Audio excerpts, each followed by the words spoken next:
ہمارے ہاں بہت زیادہ مسائل تب پیدا ہوتے ہیں جب لوگوں کی سوچیں اور رویے منفی ہونے لگ جاتے ہیں۔ میرے ایک عزیز ہیں، اس دوست کے ساتھ میرا تعلق کچھ زیادہ ہی گہرا ہے۔ میں نے یہ کہا ان کے والد صاحب سے کہ ہم اس کا رشتہ، اللہ تعالیٰ نے اسے گنجائش دی ہے، وسعت دی ہے، تو کسی غریب گھر میں کریں گے۔ ایک غریب گھر میں اس کا رشتہ دیکھ لیا گیا، اور جہاں وہاں بات ہم مکمل کرنے لگے تو اب ظاہر ہے خاندان میں بھی بہت ساری بیٹیاں تھیں۔ جب بات تکمیل پہ ہونے لگی تو وہ غریب باپ ہے، خواہش یہ تھی کہ غریب کسی کو سہارا مل جائے، تو اس کے والد نے، بیٹی کے والد نے یہ سوال اٹھایا کہ اتنے سارے رشتے گھر میں موجود ہیں اور بچہ بھی بڑا آپ کے بقول کہ بڑا نیک ہے اور بڑا مالدار ہے، تو پھر کیا وجہ ہے ہمارے گھر رشتہ کیوں کر رہے ہیں؟ آپ کا اتنا خیر کا جذبہ، اتنا خیر کا، لیکن سامنے والا کہتا ہے یار اس پھل کا تو موسم ہی نہیں، تو کیوں بیچ رہا ہے اسے؟ یہ تو نے اتنی خیر کی بات، رویے مثبت نہیں، لہجوں میں مثبت پن نہیں۔ ایک صاحب نے مجھے پرانی بات ایک دفعہ ٹیلی فون کیا، بڑی دور انہوں نے کسی پروگرام کی دعوت دی، تو میں نے کہا ٹھیک ہے میرے پاس وقت میں گنجائش ہے، میں آ جاؤں گا۔ کہنے لگے پیسے کتنے لیں گے؟ میں نے کہا نہیں کوئی پیسہ نہیں، میں انشاءاللہ آ جاؤں گا۔ کہنے لگے چلیں ٹھیک ہے، مروت کافی ہو گئی، اب بتا دیں کیا لیں گے۔ میں نے انہیں کہا یار آپ شرمندہ کرنے لگ گئے ہیں، میں وعدہ کر لیا انشاءاللہ آ جاؤں گا۔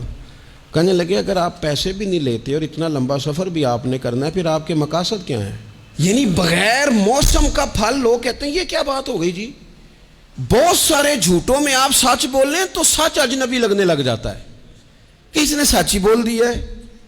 اتنی ساری منفی باتوں میں ایک مثبت بات کریں تو وہ مثبت بات تھوڑی انوکھی انوکھی سی لگنے لگ جاتی۔ رسول کریم نے جب مثبت رویے دیے نا، مثبت، تو جو سوچیں صدیوں سے منفی ہو گئی تھیں وہ یہ خالص گھی ہضم نہیں کر سکیں، انہوں نے تلواریں نکال لیں، انہوں نے روڑے اٹھا لیے، انہوں نے میرے نبی کو تکلیف دینی شروع کر دی۔ انہیں خالص گھی ہضم نہیں ہو رہا تھا، ان کی سمجھ میں نہیں آ رہا تھا کہ اس معاشرے میں یہ والا سودا کیسے بک سکتا ہے۔ ایک رات وہ سارے تلواریں، نیزے، برچیاں لے کے میرے نبی کے گھر کا محاصرہ کرنے لگے، حضور کو شہید کرنے آ گئے۔ ان کے ہاتھوں میں تلواریں ہیں کہ ہم آج اس سچ کو معاذ اللہ مٹھائیں گے، اس خیر کے جذبے کو مٹائیں گے، اس دل میں جو اتنا درد ہے اس کی دھڑکن کو معاذ اللہ بند کریں گے۔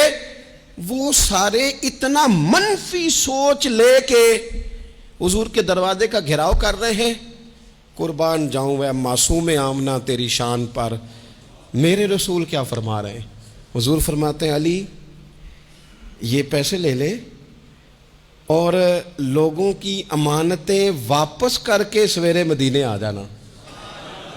اور یہ لوگ جو دروازے پہ کھڑے ہیں نا، ان کی بھی امانتیں حضور کے گھر پڑی ہیں۔ ان کی سوچیں کتنی منفی ہو گئیں کہ وہ شہید کرنے آ رہے ہیں، اور کریم کی سوچ کا یہ حال ہے کہ حضور ابھی بھی ان کا بھلا ہی سوچ رہے ہیں۔ وہ روڑے مار کے گھر جا کے سو جاتے تھے، کانٹے بچھا کے رستے میں گھر جا کے سو جاتے تھے۔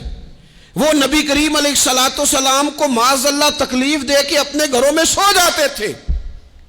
اور یہاں حالت یہ تھی کہ وہ جو پتھر مار کے سوئے ہیں نا، کانٹے بچھا کے سوئے ہیں، یہ نور سے بھرا ہوا وجود رات کو اٹھتا تھا اور ان پتھر مارنے والوں کی ہدایت کی دعا مانگنی شروع کر دیتا تھا۔